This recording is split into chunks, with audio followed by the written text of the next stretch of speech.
बच्चों, यह वीडियो कक्षा 5 के लिए है। संस्कृत कल्प पाठ्य पुस्तक के वीडियो के इस भाग में आज हम लोग एकादश पाठ तथा उसके प्रश्नोत्तरों को जानेंगे। एकादश पाठ, इसके पहले दसम पाठ तक के पाठ वर्णन और उसके प्रश्नोत्तर अलग अलग जगहों में वीडियो में बने हुए हैं। इस वीडियो में पहले पाठ वर्णन होगा, उसके बाद पाठ के प्रश्नोत्तर होंगे।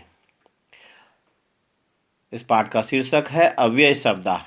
अव्यय शब्द, जिसे हिंदी में अविकारी शब्द के नाम से जाना जाता है,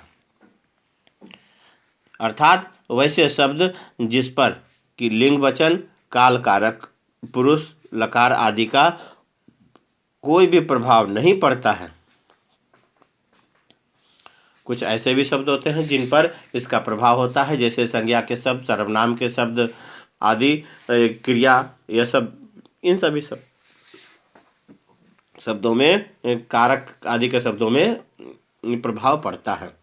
जैसे अलग अलग कारक की स्थितियों के कारण से शब्द बदल जाते हैं, तो लेकिन कुछ ऐसे भी शब्द होते हैं जिसमें इनका कोई भी प्रभाव नहीं पड़ता, अर्थात ऐसे शब्द जिसका रूप कभी नहीं बदलता है तथा वचन, लिंग, पुरुष और क्रिया का इन पर कोई प्रभाव नहीं पड़ता है, ऐसे शब्दों को अव्यय शब्द कहते हैं। जैसे अत्र, जिसका मतलब होता है यहाँ, यत्र मतलब जहाँ, तत्र मतलब वहाँ, अपि मतलब भी, इतः मतलब इधर, ततः उधर, इतस्ततः इधर उधर, च और एव ही इत्यादि। इस प्रकार से अन्य कुछ अव्यय के शब्द इस प्रकार से हैं। परंतु संस्कृत का शब्द है जिसका हिंदी अर्थ लेकिन होता है।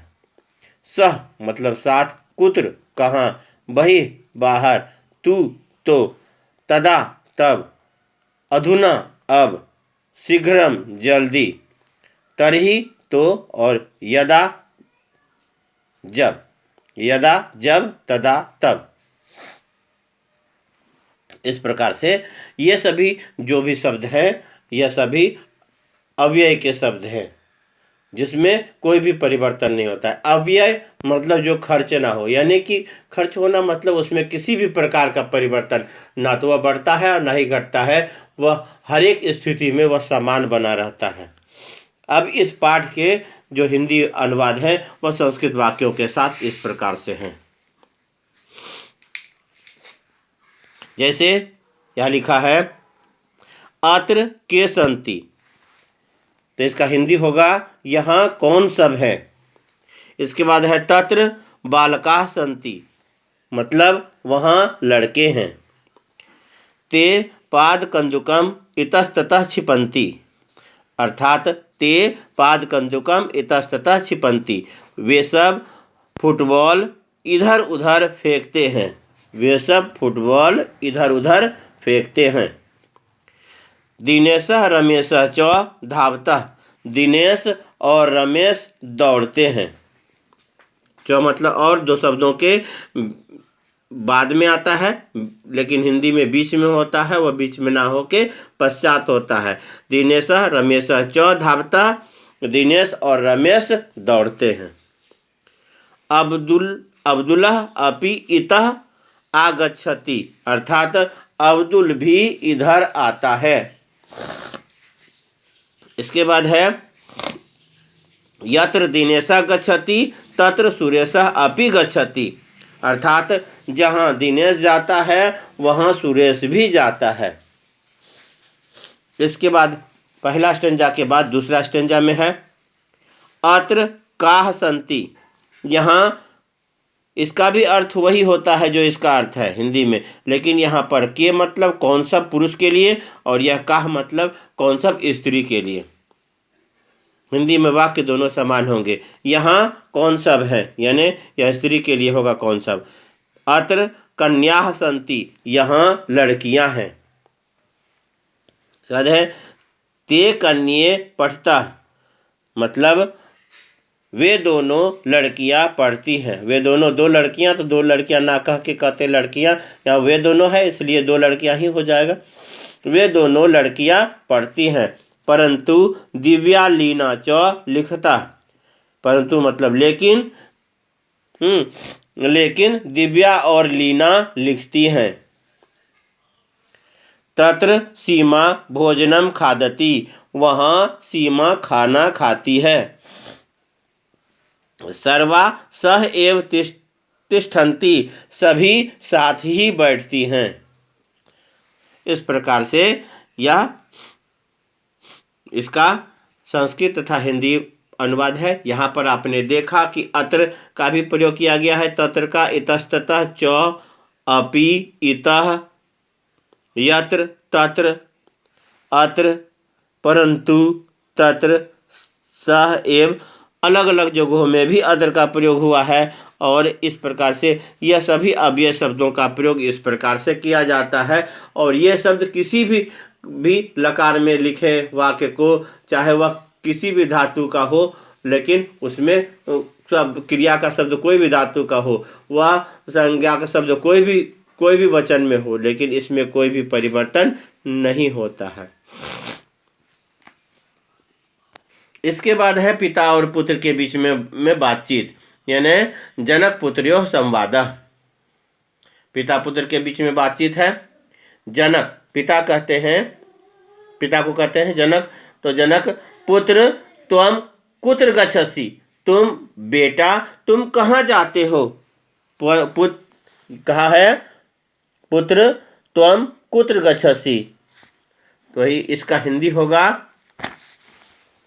बेटा तुम कहाँ जाते हो।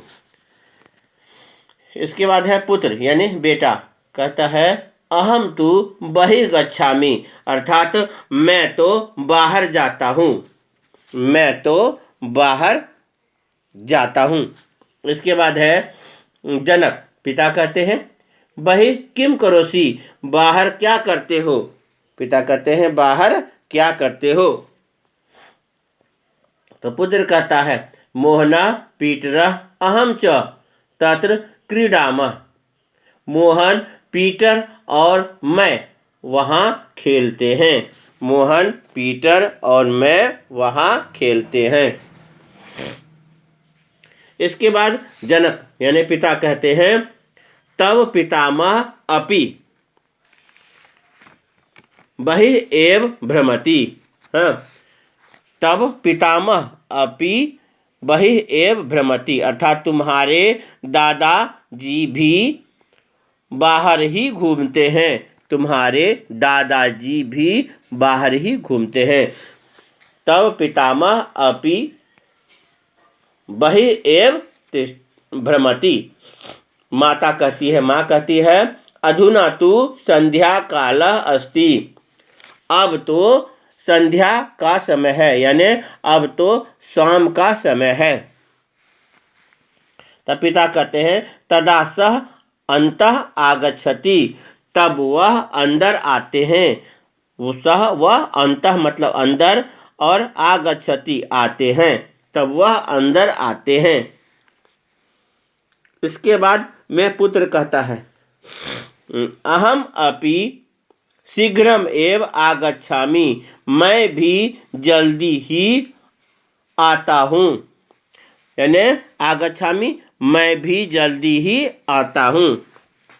इसके बाद पिता कहते हैं तर्हि गच्छ शीघ्रम आगच्छ, तो जाओ, शीघ्रम आगच्छ जल्दी आओ, तदा वयम भोजनम खादामः, तब हम लोग खाना खाते हैं। तो जाओ जल्दी आओ, तब हम लोग खाना खाते हैं। इस प्रकार से इसके हिंदी वाक्य यह जो है इसके संस्कृत के साथ में था, और आप अपने सुविधा के अनुसार से इसे सुने और रिपीट करें।